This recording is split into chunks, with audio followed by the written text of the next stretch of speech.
Welcome to another episode of the Core Link Solution, where we look to empower you with awareness and actionable insights. During this episode, I want to continue the dialogue we've been having, working towards social justice and the eradication of systemic racism. To date, you've heard a perspective from a number of different folks. We've talked about allyship with Greg Hanafy from the Kellogg School of Management. I've talked with Angela Talton about how we make an impact on Fortune 500 organizations. And today we're going to go inside of a company to get a unique perspective from a position I think of late has been more popular than ever before, the head of diversity, equity, and inclusion. And joining me for this discussion is my friend, Yemi Akisanya. There you go. To the Core Link Solution, my friend. No, thank you. And thank you for pronouncing the name correctly. You know, that's a big challenge for a lot of us, even myself included, growing up. Absolutely. Absolutely. And let me properly introduce you to the audience. I think it's always important that people get the background. Yemi, is a global leader, strategic thinker, and passionate speaker with over 11 years of experience in the financial market sector. Yemi has spent over 10 years leading teams in technology, business development, and strategy. He's currently the director and head of diversity and inclusion at OCC, the world's largest equity derivatives clearing organization and the foundation for secure markets. Previously at OCC, Yemi served as the product development manager and led a team of business analysts that balanced multiple responsibilities focused on strategy, new product, and business development efforts, and the liaison role between central party clearing and settlement services organization and external business customers such as exchanges, banks, and clearing members. While he had multiple positions at the company, Yemi's extensive experience in strategic advisory, data analytics, research design, product development, and affinity towards social impact inspired his decision to transition to his role as director and head of diversity and inclusion in 2018. In this role, he is responsible for building a diversity and inclusion office at the clearinghouse. This includes recruiting and hiring the dream team to develop the strategy and policy creation of OCC's short and long-term diversity and inclusion plan. The mission is to inspire and engage OCC to build a more diverse and inclusive workplace and own a positive corporate culture right for social impact in the community. Prior to joining OCC in 2011, Yemi held positions at Chicago Mercantile Exchange and JPMorgan Chase as a lead QA analyst, where he specialized in large-scale initiatives for the financial services industry, specifically in clearing. Yemi serves on the board of directors for IC Stars, which is a program that provides technology-based workforce development, leadership training, and access to career opportunities for low-income adults in the Chicagoland area. He also seats on the advisory board of the Nigerian Stock Exchange. Yemi is also a fellow grad of the Kellogg School of Management, where I went as well. So, Jim, again, welcome to the Core Link Solution, Yemi. Thank you, sir. Thank you. God, that was a very long bio. We got to find a shorter version. I mean, no, good. You know, I think it's important people understand the history and the scar tissue, and particularly in these roles. I think it's good when people understand the business expertise and track that took you from the business to these roles. Because I think oftentimes people think these roles are, what's the word I'm looking for? Functional roles are in and of themselves sometimes don't have the same bite and track, right? People don't realize it takes a lot to do those roles. And when you have some business expertise along with it, I think it helps you understand and have a broader perspective coming into it, right? And certainly you have a lot of that going into the role. So appreciate you, man. No, thank you. Thank you for that. And I couldn't agree with you more. I tell people often that I am not an HR person. I do not claim to be one. There's a lot of competencies that are necessary to truly be successful as an HR professional. Absolutely. And I do not necessarily see diversity, equity, and inclusion as an HR initiative, even though in many organizations you see it sit under that HR umbrella. But I think it's more of a culture initiative that, you know, typically should be, needs to be driven by the very highest level of leadership within the company or institution. And to your point, you know, we didn't plan to go here, but we're here. So I think it's worth vetting out. There is no right or wrong in terms of in that role, right? If you grew up in the HR discipline, that is a discipline that has a unique set of competencies and skills, right?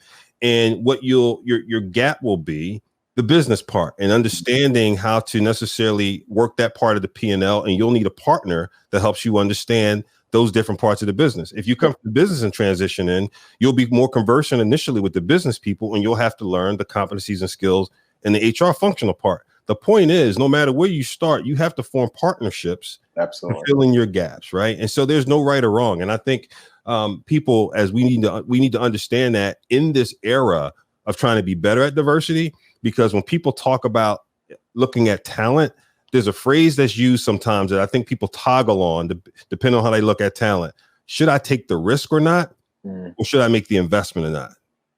And it should always be about the investment. As leaders, we're always making calculated investment choices, right? And if we do the right things and sponsor people the right way, the investment turns into a strong return. Absolutely.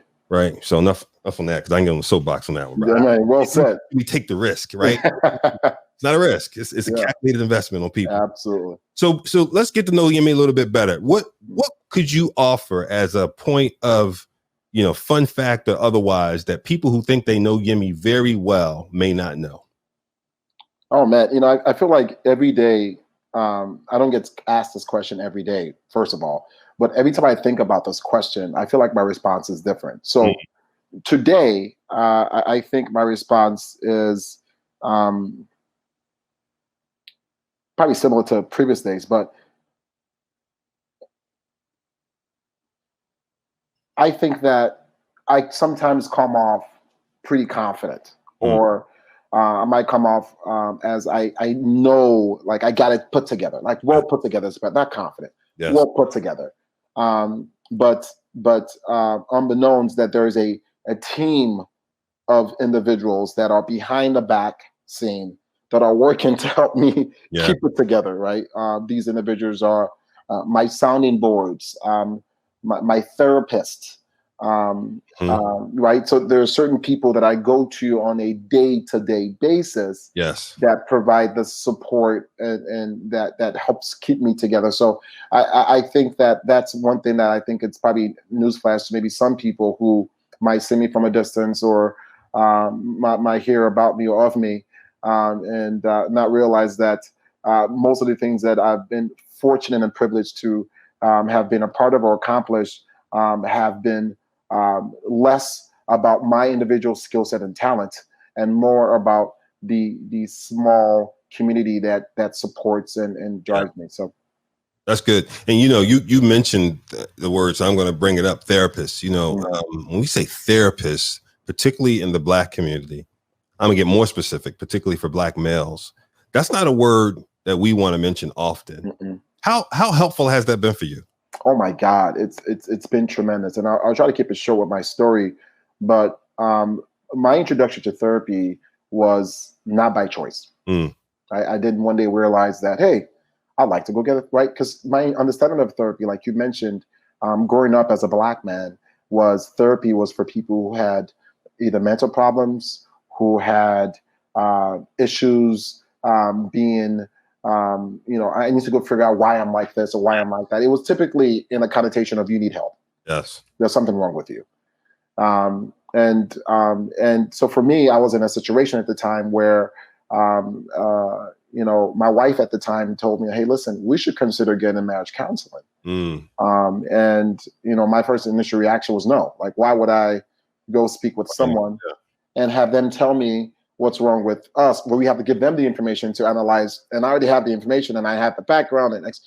But thankfully, I did finally agree, and that was the beginning of a journey. And this was almost 5 years ago. And I've since been divorced. However, that was the beginning of a journey that didn't stop. Right, once that door opened up, and I started to realize the value and how it allowed me to go on this inward journey. And I think that's what therapy is about. I think sometimes is it lost in translation or definition? Right. And for me, it's that inward journey to places within my thoughts that I typically, whether consciously or unconsciously, don't go. Yeah. Right. And then you have an individual who guides you into those places to have you uncover that information. So it's not like they're telling me what to do, what not to do. It's more asking questions about how did you feel in this moment? Why did you think you felt that way? Have you said this before in the past, or in so and so? And through reflections, it's like, wait, why did I say that? Like, Yeah. how come I couldn't answer that question? Yeah. Why did I lie to my therapist? Like, that was the moment that got me a lot. Like, why am I lying right now? Like, this person has no, right? I can't use the excuse of I'm trying to preserve their feelings. Right? That's what we do a lot, is to say, oh, I'm trying to preserve feelings, so I'm kind of lying to you. Your wife asks, your wife or your mom or your loved one tells you, hey, how do you like my shirt or my new hairstyle? You might hate it, but you're like, love it, because you don't want to hurt their feelings, right? In a therapy session, there really isn't that opportunity to say you want to hurt someone's feelings. It's about you. All about you. Right. Why would you have an opportunity where you are not always telling the truth? So anyway, good. It's been phenomenal. So good, man. And a couple of things you said, it's so good there. That inward journey. And it's so interesting that we don't want to do it often, because we'll do it for, as an example, sports. We'll go there with a coach. We'll let a coach take us there, pull that out of us. Oh, come on, John. You can swing better, you could throw better, you could tackle better, and use we'll allow that coach to use anything they want to use to pull that out of us. But when it comes to this, therapy, our inward journey in the most intimate ways, we shy away from it, man. So good. Thanks for sharing that. Yeah. So on this topic, how would you describe the current state of diversity, equity, inclusion? How would you describe it? I would say that, following the impact of the pandemic and the civil unrest that came about from the brutal killings of George Floyd and many others at the hands of the police in the United States, I think it sparked a worldwide movement to do better. Mm-hmm. And I think with that, I would describe the state of DE&I as a moment of truth for many firms, institutions, communities, leaders. And it's forced us to reflect and take action and begin to find ways to hold each other accountable. As it's a moment to recommit to the equity of our people, of all people. And we, in many firms and many communities, we talk about the fact that our people are our greatest assets. So if that's a true statement and there's a true commitment and belief to that statement, then I think that, this moment has truly highlighted, like really put that headlight on that point around people. Yeah, that's good. Yeah. Over this time, this word I'm sure existed before, but I certainly have never seen it. I acknowledge this word this much before. Allyship. I had never seen this word used so much before. Now it is the word, right? Several times a day. I don't care where you turn, you've seen the word allyship. And the good news is we see a lot of folks stepping up to be allies, right? And a lot of things happening in so many different ways across the spectrum of what people are doing. I'm curious as to what you've seen so far in terms of what's working well in the form of allyship. Any things you've seen of note that you happy to share. But I think first of all, I think what we should come to an agreement with is that no matter where we start as leaders and as individuals, I firmly believe that we all have a responsibility, especially as leaders. Yeah, we all have a responsibility to learn how to improve our knowledge, our skills, our competencies, specifically to better understand how to support, right, our colleagues, our companies, our students, our institutions, and the people that we lead and that we work with. Yeah, I think that's an obligation.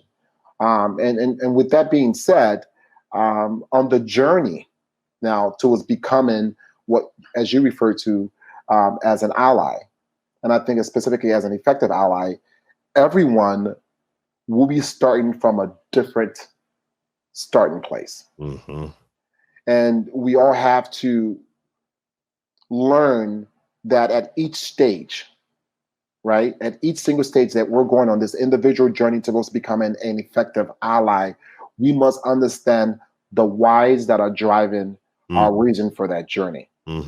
Right. So it's essential that we do not become critical of ourselves or others, or place judgment on ourselves or others as we continue into this continuum towards becoming a better social citizen. And the point of allyship is to become a better social citizen. Right. That's essentially the core of allyship. Right. So what I've seen are people who find themselves placing judgment on others, whether it's themselves, where they feel like they're not doing enough, or whether it's on others that feel like others are not doing enough towards becoming better allies. And I think it comes down to understanding your why. Why are you on the journey to becoming an ally? And once you understand that, again, it's unique to you. Yes. Once you understand your reason why, then I think the next step is to really now understand the difference between intent and impact. Right? Because as we strive to become better social citizens and allies, we might find ourselves focusing so much on good intentions. But as we've heard from our family members and our experiences, unless those good intentions and good thoughts turn into supportive actions, there is room to grow. Yeah. Right. So good. Yeah. That's good. And I get you on that why piece. Because if you don't answer the why, it's really you don't have some of the underlying substance you need to sustain you. Right. And the one thing you said before in a conversation we had, I thought was really important, and I think it's in there, but I really want you to speak to it a bit, just so it's not missed. Is you mentioned before something I left with was after the why, this whole idea of really doing your own learning in terms of the impacted, right? To really have an appreciation for that. Can you say a little bit more about that? Yeah, no, it's critically important. I can speak through my story, right? I came from, like you said, the business into a role that is focused on people. And there I had so many blind spots, especially in diversity and inclusion, right? The idea is to create a sense of belonging for everyone. But as the head of D&I, I am a Black man who spent the first 14 years of his life in Lagos, Nigeria, growing up. So I grew up with certain cultures and values and X, Y, and Z. And a good example is today in Nigeria, being in the community of LGBTQ plus is against the law. Right. You cannot be gay, lesbian, or trans in Nigeria. It's against the law. Law. So if you are gay or a lesbian, you will go to jail. Wow. In Nigeria today, a country that has over 200 million people plus. Wow. So coming from such a background, right, and leading such an initiative, right, I needed to go on a journey to begin to unlearn many things that I have learned and relearn based on the culture and the environment that I find myself in, right? So when we talk about going on a journey, I think we as individuals need to truly understand where we are at that journey. For some others, it might look differently. Some others might be, I grew up in a community where it was all Caucasians, and my family rhetoric was, my parents believed that, being whether it's Caucasian or white is superior to others. That's how we were raised. We're raised to believe that we are the best. Absolutely. Based on, right? And again, no one's saying that your upbringing is wrong or what have you. We're just saying that in the environment that you're in today, that is not the culture we're looking to build. Right. So there needs to be some sort of unlearning on that, so you can begin to learn the way forward in this culture and prepare yourself for the future work. So that's what we talk about, kind of going on this inward journey about where you are and what can you do as an individual to begin to grow along that line. And those are just some examples. Yeah, no, that's good. That's good. One of the things that I think we're challenged with, and you spend much more time on this than I do, certainly, but I'm always frequently looking at the information and I struggle with it, is, we've seen the business case for diversity for so long, right? That heterogeneous teams outperform homogeneous teams, right? The data has been syndicated by credible sources for an extremely long period of time, right? Well over 10 years when I say long period of time. And but we haven't seen the movement necessarily, right? 0.8% of CEOs in Fortune 500 companies. Excuse me, 0.6% because we lost one. So 3 out of 500 of the Fortune 500 CEOs are Black. 3.8% professionals, and I think professionals defined as within 2 layers of the CEOs are Black. So grossly underrepresented, lack of movement. What could change to move that? Great, great question. And if I knew the direct answer to that, listen, I'll be a multi-billionaire. Okay, if I knew the answer to that, we will be multi-billionaires. How about that, James? But to give a shot at it, I think that far too often, James, and we are all guilty of this, we spend so much time on representation of numbers, so much time on it. And then we lose sight on the purpose of diversity. The purpose of diversity is not necessarily to just diversify your board or diversify your workforce. Right? That's not what success is. Right. It's what that is it shows you a posture. Here's where you're at. Great. Right. But the goal here is, and the whole point is to solicit the diverse perspective, thoughts of the individuals who are diverse. And that is anything else, you're falling short. So for me, I'd like to pivot this conversation towards paying more attention to retaining said talent by developing a culture of belonging where everyone's included and their perspective is sought out. So let's look at, so you talk about those numbers. Let's speak with the individuals that are in those seats, in those boardrooms, in those offices, in that meeting.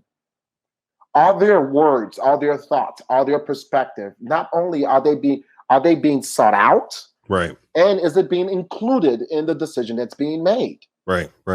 If we start there and we make sure that is happening, I can promise you, based on my thoughts, my humble thoughts, right, that as a result, you will begin to see firms say, oh my God, I have a James who's an African-American. I tell you, his background is so rich that it makes us, when we think about our products, it gives an ability to tap into these markets. It gives an ability to kind of hear things that we wouldn't think of. It gives an ability to say X, Y, and Z. I have this lady named X, Y, and Z, and her thoughts. I have this right, and we begin to see value in the diverse perspective rather than value in the diverse numbers. And I think that is, and the reason why I think it's a big deal, James, is what we are essentially doing is we are trying to disrupt numbers and not the culture.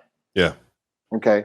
And I have this quick theory I'd like to share with you, and I hope it brings it home. Have you heard about the 5 wet monkey theory? I have not. Okay, good. And I'll try to do the short version. It's something you can Google and it's a theory that's out there. And the idea is about culture and what it means to shift culture, right? And what we're talking about with D&I is that we're looking to shift culture, but what we're doing is we're changing the numbers, but we're not shifting culture. So here's the theory. There was a laboratory with scientists. They had a cage with 5 monkeys in this cage. The scientists tied a rope or a string on the banana and dropped it to the top of the cage. And the 5 monkeys instinctively jumped to grab the banana. Mm-hmm. As soon as they grabbed the banana and began to peel this banana, the scientist takes a fire hose and sprays them with water until they let go of that banana and stop touching it. They repeat this process over. Drop the banana, spray. Drop the banana, spray, until the monkeys began to learn not to touch that banana. Mm-hmm. And then once that happened, the scientists took away the fire hose, hidden somewhere and never to be brought out again. However, they dropped the banana on a string and no one touches the banana. Scientist goes in, takes out one of the 5 original monkeys and puts in a brand new monkey that had not seen anything previously. They do this experiment again. They drop the banana. What happens, James? The new monkey dashes to the banana, right? Right. What do the 4 old monkeys do? They jump on the new monkey and begin to beat the monkey up because they know touching this banana would get everyone here sprayed. Everyone gets sprayed. So they beat up the new monkey. The new monkey doesn't touch the banana. They repeat the process. The new monkey learns not to touch that banana. What happens after that? They take out one of the 4 original monkeys and bring in a new one. Same exact thing happens. The new one goes, the rest of them hop on that 4. James, they repeat this process until all 5 original monkeys have been replaced with completely new monkeys. Now, mind you, these new monkeys had never seen the fire hose. Wow. They just know not to touch that banana. Wow.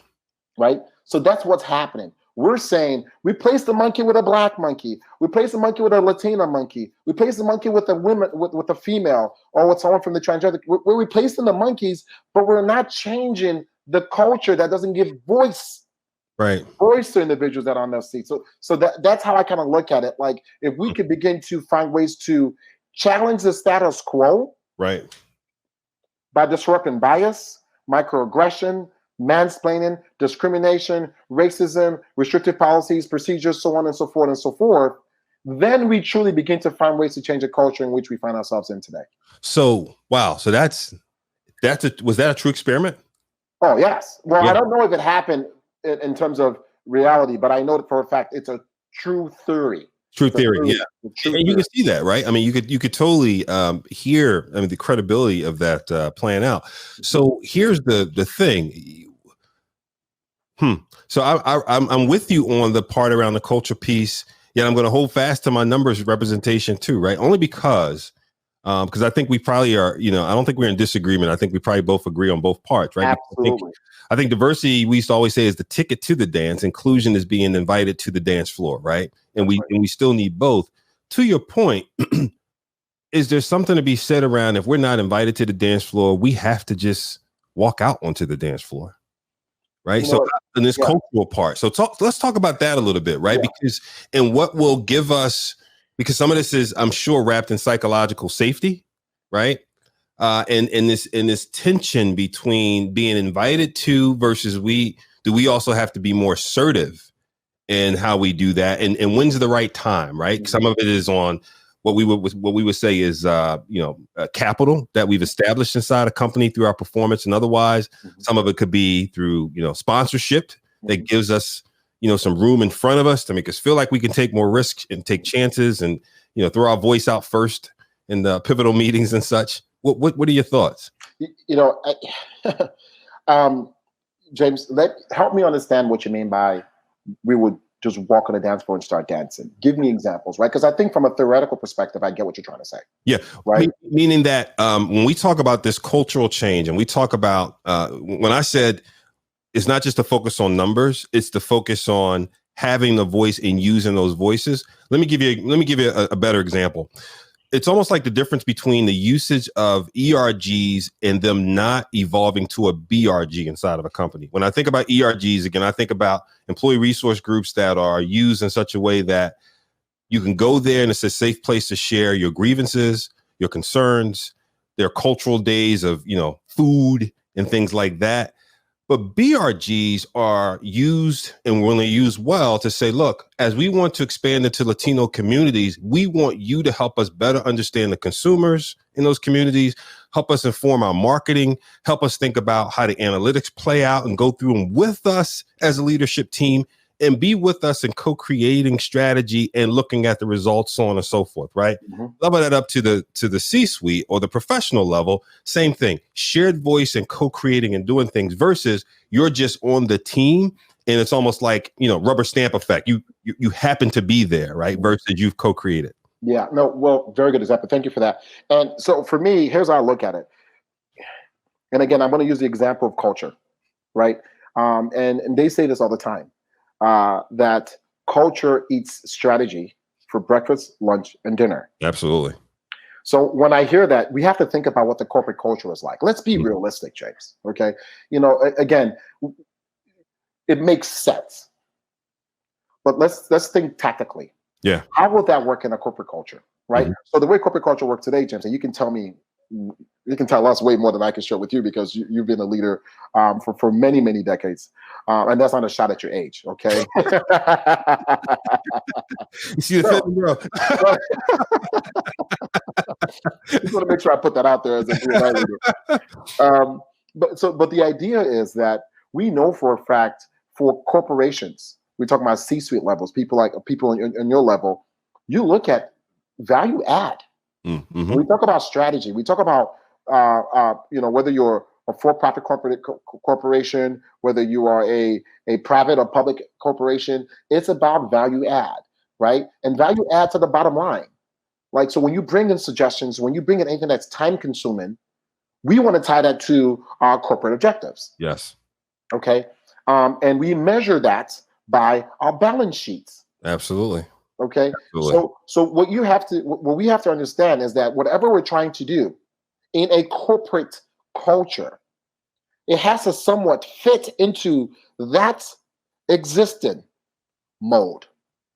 Now, if what you're trying to do, it doesn't tie directly to that. So it's not like you could say, BRG for X, Y, and Z will give us $20,000 savings in 2024, or 50. If you can't say that, then you need to look at your business cultural model, so to speak. Forgive me for saying I just made that up.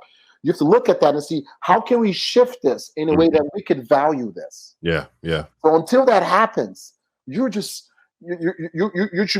hoping that someone at that C-suite level who's in the seat of a CEO has a passion for that. Yeah. And if they do, then you're making progress. Yeah. And if they don't have a passion for that, you need to help them understand how that brings value add. And to me, that's the challenge. That's why we're not seeing a lot of progress. Yeah. We're seeing a lot of activity. Mm-hmm. We're not seeing a lot of progress. Very fair point. Very fair. All right. Yeah. Very fair point. Very fair point. No, that's good. Let me ask you this. Folks like yourself, prior to the social unrest, were already subscribed to pretty large agendas. I mean, I just think about what I read in your bio. I mean, you've got a very significant job building the dream team, building this strategy for the company. And now you add to that this social unrest and people's rally cry and demand to a certain degree for organizations to drive change. And some wind at your back, but tremendous wind at your face, right? And probably to a certain degree feeling oversubscribed. Tell me, man, how are you feeling and how are you handling this personally and professionally? It's a great question. And I've tried to share this many times with colleagues. It was rough. I'll be honest with you, right? Because for the first time in my career, I was in a position where I was trying to figure out my balance. I was knocked off. Yeah. Right. On one end of it, I'm trying to truly navigate my emotions about how I felt about, the George Floyd murder. Yeah. And I was thinking like, okay, how do I have a conversation with my 6-year-old daughter about it? Or should I have a conversation with her about it? Should she hear it from friends in school, or should she hear it from her father? Should she hear it from her mother? So I'm trying to figure out, how do I feel about it? I'm upset. James, I was angry. Yeah, absolutely. Right? And very frustrated. How did you ultimately handle it? Right. So the way that I did it was take a step back, because on that hand, not only was I going through that, I also needed to be present for my colleagues at the office. Being the head of D&I need to make sure that my company hopefully responded in a way that our colleagues feel a sense of support and a sense of being seen. Mm-hmm. Right. So I was able to handle that piece because I felt that I needed to be present to execute on my job functions. Mm-hmm. And I think that process helped me not spend too much time in my emotions, and I spent much more time thinking about how others were feeling.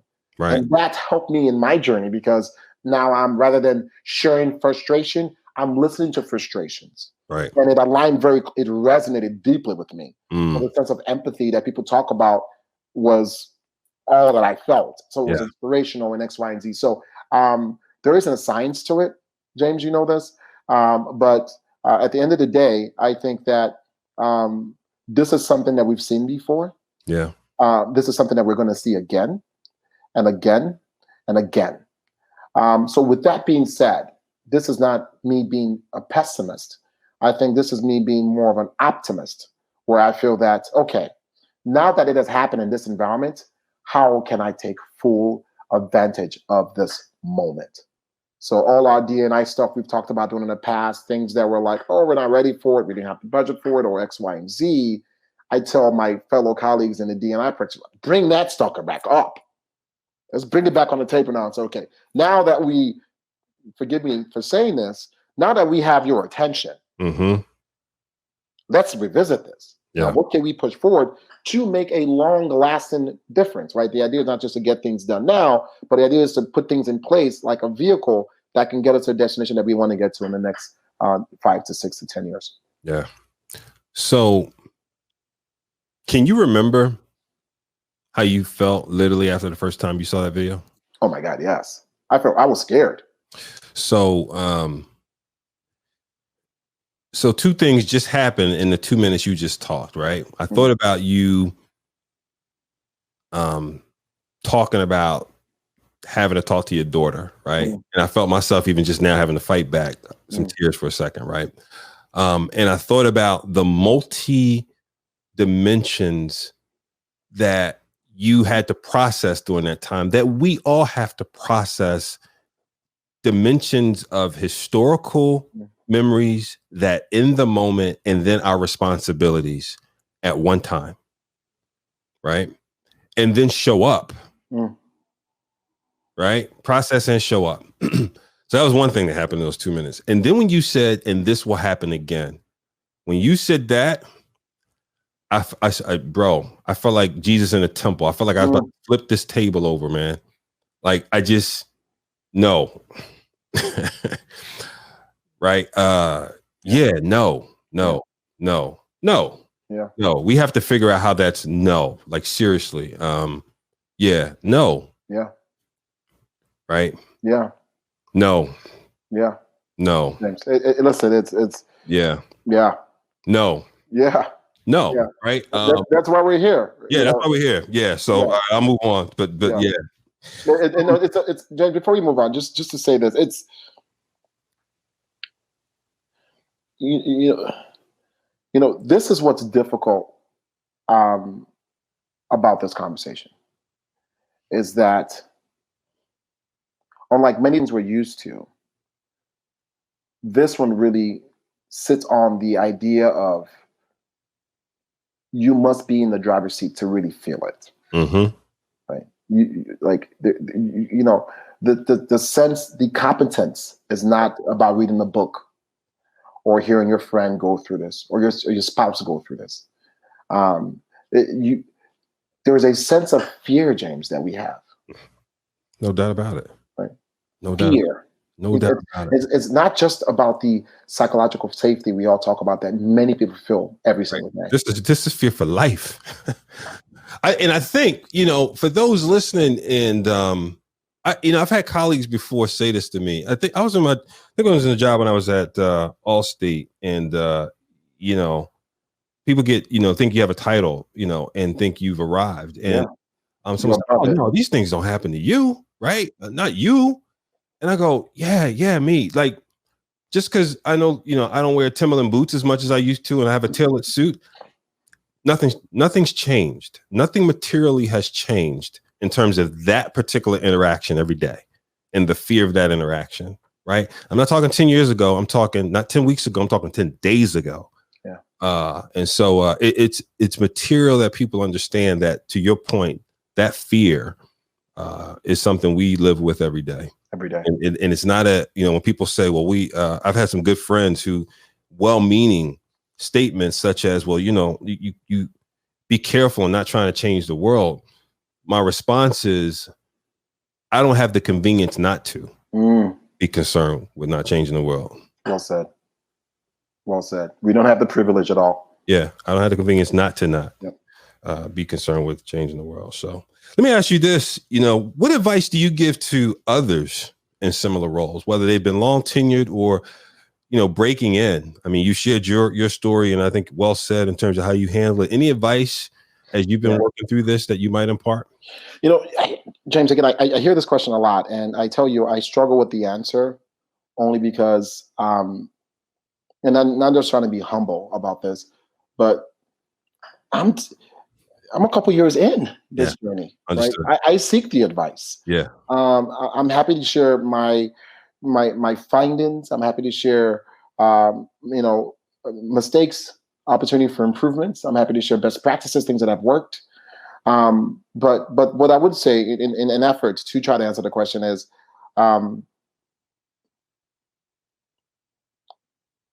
it should be bigger than you. Yes.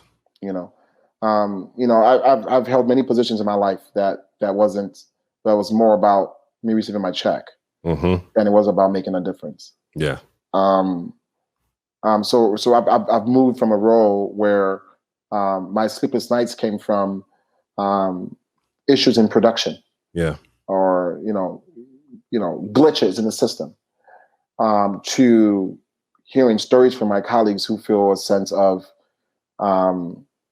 unfair treatment, or unequal treatment, or fear for this and that, right? So it's real. Like this role, it's here. Yeah. So if it's not something that means this for you, then I think that there are many other roles that you could take, because this will really bring everything out of you.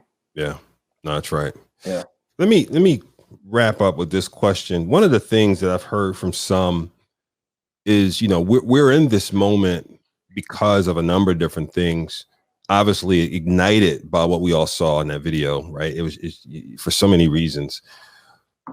But one of the things that's also sparked so much change is the level of disruption socially, right? And I've heard some people say, in order to truly see movement inside organizations, you need that level of disruption and uprising inside of organizations. How does that feel when I say that? How does that resonate with you or not? It reminds me of the conversation we just had earlier, right? Where it's almost like, what do you mean by disruption? Give me examples. Are you in the office? Are you saying that you're going to walk into your CEO's office and tell them, hey, this is enough of this, we need this? What kind of disruption are you referring to? Yeah. Because again, there are corporate cultures where disruption, there are consequences for those kinds of disruptions. Consequences, not necessarily retaliation, consequences. And we all know these things. Yeah. So it depends on who you are and what you have, what you're ready to sacrifice. Are you ready to sacrifice your livelihood, your salary, maybe your job? If you're ready to do that, then by all means, go forth and conquer, and I hope you're successful. But for me, I think what's more important is to make sure that we build a sense of community. That's the power in disruption comes for me in two folds, right? So one, when I think of disruption, I mean disruption in the way, like I mentioned earlier, from things of how you go on a journey where you can begin to go on this allyship journey, right? Rest in peace. The Honorable John Lewis talked about good trouble. Yes. Right. And what does that look like? And that means something different from each person. Right. But I think when I think about good trouble, I think about disruption, right, that has an impact that is positive to a community that's bigger than the trouble that I'm providing. Right. If that impact, again, it goes back to that intent and impact. My intent could be this, the impact could be different. You have to align your intent to that impact. So a good example you brought earlier was like ERGs and BRGs. That's a vehicle that brings together a community of people towards disruption. So if you're talking about disruption through an ERG, I'm all for it. Yeah. Right? Because you have a community of people that it's hard. I'll give a good example. Let's think about the disruption that occurred in the NFL, where the Honorable Colin Kaepernick, as an individual, chose to begin a disruption. As an individual, he began to kneel. Actually, before he knelt, he began to sit down to the national anthem. And then his good friend, who was in the military, advised him to kneel. So he began to kneel. And that became this thing where you started seeing the culture respond. The culture responded to him. And essentially, he lost his job, his career. That's the consequence of disrupting a culture. That's right. As an individual. That's right. Now, what we're seeing here, years later, is that you see a movement of people coming together to say, we are going to kneel. Now, the culture is forced to adjust, to accommodate that. So now you're seeing not just players kneeling in the NBA, you're seeing the NBA come and say, hey, listen, we're going to make this a statement going forward, and before every single gain, not only are you going to kneel, in fact, we have ideas. You're going to wear T-shirts that says Black Lives Matter and a message that means something to you in your back, right? This is now the corporation who held. Now remember, the NBA put out a message when Kaepernick was in the NFL that they would not tolerate that in the NBA. Mm-hmm. Now that has changed. Things have changed dramatically. So again, I think it matters in how you disrupt.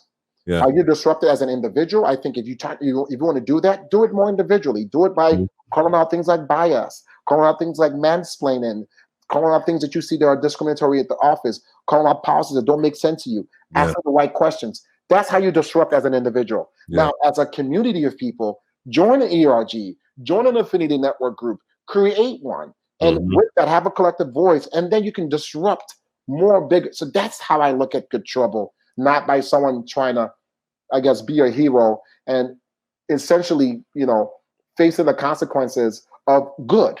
Yeah. Yeah.